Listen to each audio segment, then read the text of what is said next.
The call to prayer drifts over a rooftop at dawn. A cat stretches on warm clay tiles. Somewhere below, a cartwheel squeaks against stone.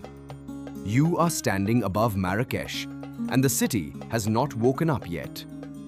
This is not the Marrakech from the postcards. Not yet. You came here expecting a certain image.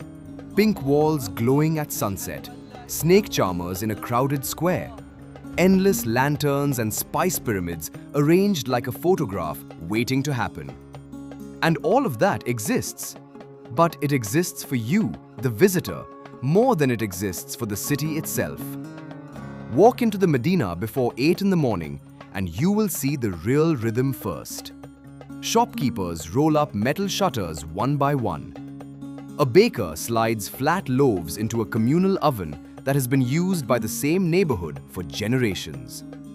Boys balance trays of bread on their heads, weaving through alleys too narrow for cars. Nobody is performing anything. This is simply Tuesday. By midday, the version everyone recognizes begins to appear.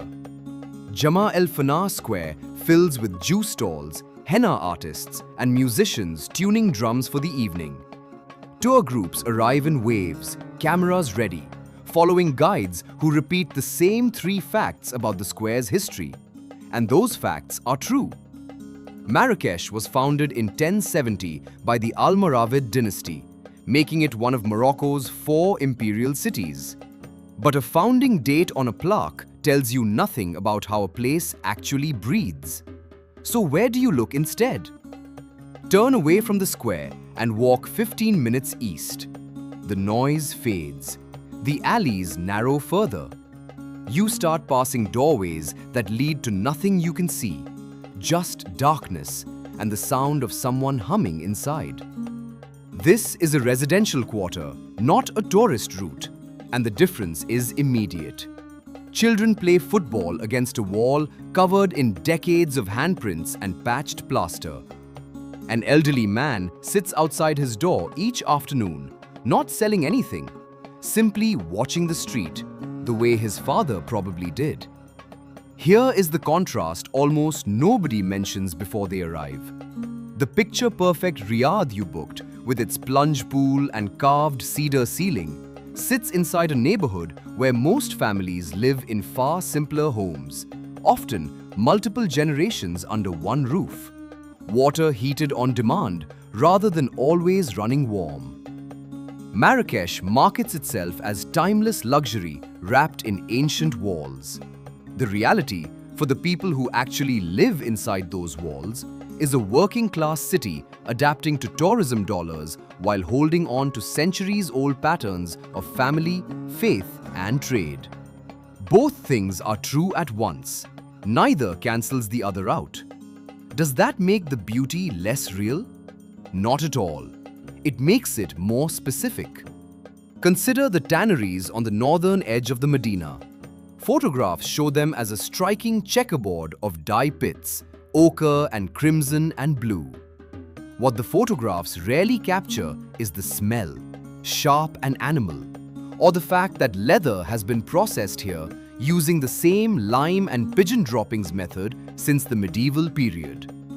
Workers stand knee-deep in the pits for hours, a job passed down through families for centuries.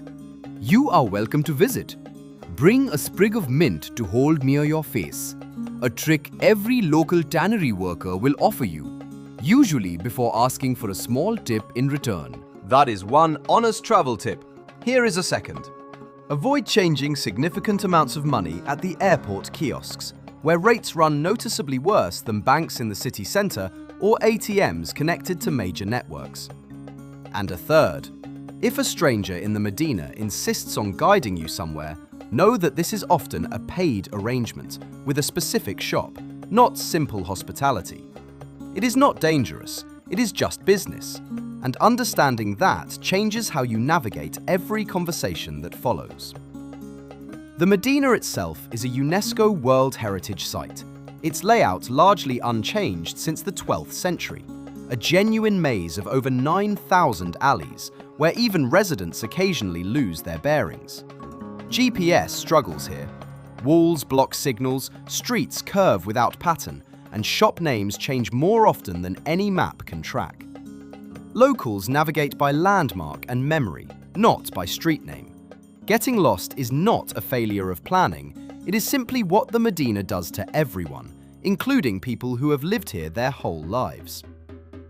What about the parts of the city built entirely for outsiders? Gueliz, the newer district west of the Medina, tells a different story completely. Wide boulevards, French colonial architecture from the 1920s Protectorate era, sidewalk cafes serving espresso instead of mint tea.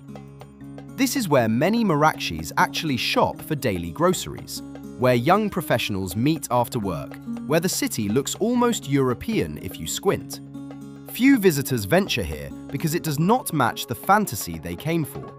But skipping it means missing half of how the city actually functions, split between an ancient core and a modern extension built during a different century for entirely different reasons. Food tells the same layered story. The tourist-facing restaurants near the square often serve tagines simplified for foreign palates. Less spice, smaller portions of the slow-cooked preserved lemon and olive combinations that define home cooking here.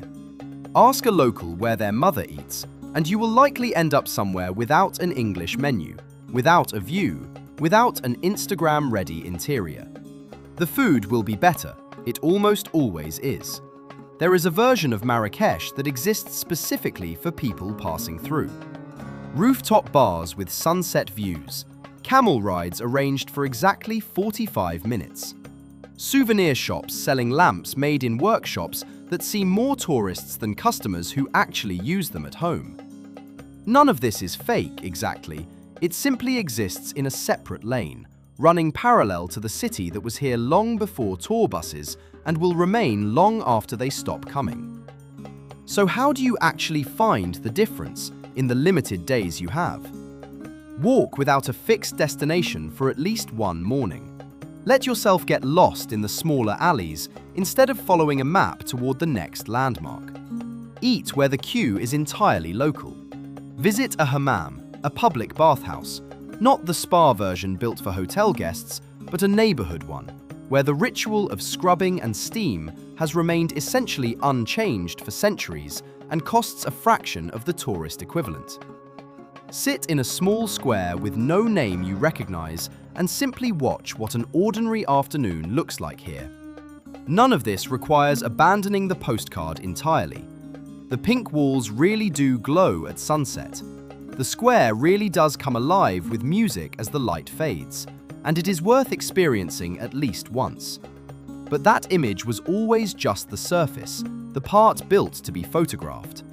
Underneath it, unchanged by camera angles, a city keeps its own rhythm, one that has continued through empires, protectorates, and now millions of annual visitors, without ever quite depending on any of them. The call to prayer drifts over the rooftops again, this time at dusk. The same cat, or one very much like it, stretches on the same warm tiles. Somewhere below, the cartwheel has stopped squeaking for the night. You are still standing above Marrakech, and only now do you realize the city never needed an audience at all. It was simply going about its life, and for a few days, you were lucky enough to walk beside it.